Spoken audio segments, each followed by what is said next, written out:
आपको एक बात पता है, आपका सिलेबस कौन डिसाइड करता है? आपके मार्क्स आपको कितने चाहिए? इंग्लिश में आपको कितने मार्क्स चाहिए? मतलब बताइए, आपको मुझे कितने % मार्क्स इंग्लिश में चाहिए? आपको 12th क्लास याद है? जब आप 12th क्लास में या 10th क्लास में मैथ्स करते थे, तो मैथ्स में ना आपके मार्क्स फिक्स होते थे। सपोज करो ये चैप्टर आपका 6 नंबर का है, सपोज ये चैप्टर आपका 2 मार्क्स का पेपर में आएगा, सपोज ये 10 मार्क्स का आएगा, ठीक है। ऐसे ही बाकी नंबर है और टोटल 100 मार्क्स का पेपर आता है। अब एक बच्चे ने पूछा, सर मेरा मैथ्स का सिलेबस क्या है? तो सुनिए, टीचर ने उसे जवाब दिया, बेटा कितने % मार्क्स चाहिए? स्टूडेंट ने बोला, सर 90% तैयारी करनी है। तो इसका मतलब वो ये चैप्टर छोड़ सकता है? 90 नंबर ही तो चाहिए। आप समझे? यही गंदी आदत आपको स्कूल में लगी थी डियर। आप स्कूल में क्या करते थे? स्कूल में आप क्या करते थे ना, कई कई चैप्टर जो आपको मुश्किल लगते थे आप उन्हें छोड़ देते थे।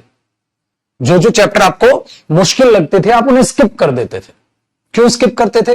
अरे सर मुश्किल लग रहा, छोड़ दो ना, पेपर में 2 ही नंबर का तो आना है, पेपर में 5 का तो आना है, 10 का आना है, छोड़ देते। यही चीज आपको लेकर डूबती थी। यही चीज आपको लेकर डूबती थी। क्या लेकर डूब जाती थी? कि हम छोड़ने की इतनी गंदी आदत डाल देते थे कि हम सोचते थे 90% आएंगे और पेपर में आते थे 70%। ये गंदी आदत। अब कॉम्पिटिटिव लाइन है डियर, यहां पॉइंट्स पे भी अगर आप मार्क्स देखते हैं ना, तो वहां से भी सिलेक्शन रह जाते हैं। पॉइंट पे भी सिलेक्शन रह जाते हैं, और आप तो यहां बात कर रहे हो छोड़ने की, कुछ भी नहीं छोड़ सकते। तो अगर एक बच्चा मुझे कह रहा है, सर मुझे इंग्लिश में 100% मार्क्स चाहिए, तो मैंने बोला बेटा फिर सिलेबस भी 100% ही करना पड़ेगा। समझ में आया?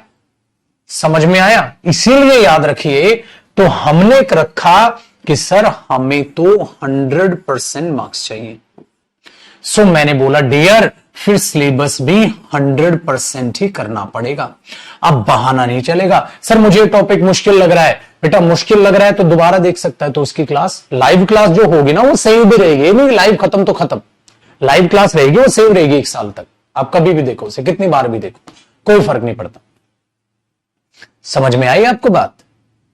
तो इसलिए सिलेबस भी 100% करना पड़ेगा, मेहनत भी 100% करनी पड़ेगी। तो हमने बोला करेंगे सर। मैंने बोला बेटा बस यही एटीट्यूड 5 महीने तक रखना है। पहली क्लास में हर कोई डिंगे फेंकता है बेटा, हर स्टूडेंट मैंने ये कहता देखा है, चीर दूंगा, आग लगा दूंगा। सर क्या बात कर रहे हो आप, 100% मार्क्स चाहिए। और जब मेहनत करने की बारी आती है ना, जब मैं उसे कहता हूं बेटा एक्स्ट्रा क्लास भी है, सर दिन में 2-2 क्लास सर कैसे लूं सर। मैंने ऐसे भी स्टूडेंट देखे हैं। झूठ नहीं बोल रहा बेटा, हाथ में पेन है।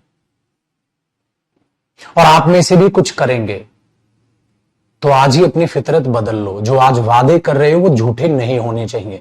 एक्स्ट्रा क्लास भी लगा करेंगी, एक्स्ट्रा मेहनत भी होगी, उस मेहनत के लिए तैयार रहना। नखरे मत करना फिर मेरे सामने, सर एक दिन में बहुत सारी क्लास हो जाती है, सर कैसे करूंगा क्या करूंगा। ये नखरे मत करना डियर, नखरे करने से नौकरी नहीं मिलती है। तो आप लोग प्लीज याद रखें, सर जो वादे आज आप मुझसे कर रहे हैं उनको निभाने की क्षमता, अपनी कैपेसिटी बना के रखें। सही है बात? चलिए आगे देखते हैं।